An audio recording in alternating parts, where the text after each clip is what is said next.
বুধবার সকাল 7টা নাগাদ নিউ টাউনে পরিত্যক্ত বহুতলের নিচে যুবকের মৃতদেহ উদ্ধার ঘিরে চাঞ্চল্য।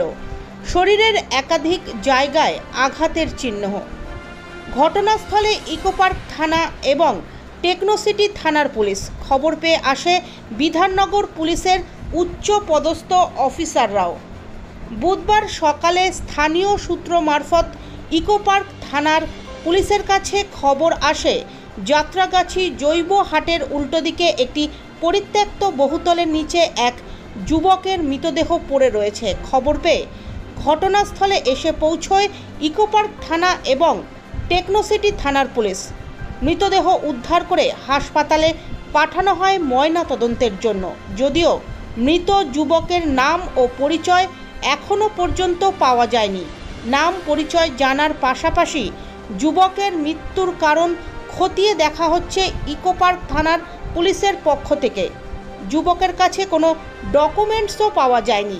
পরিত্যক্ত বহুতলের চারপাশে কোনো পাঁচিল নেই, যার জন্য যে কেউ ওই পরিত্যক্ত বহুতলে ঢুকে পড়ে যখন তখন, এমনটাই খবর স্থানীয় সূত্রে।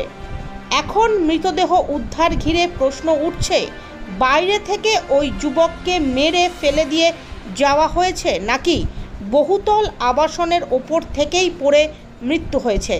সমস্ত কিছুই তদন্ত করছে ইকোপার্ক থানার পুলিশ।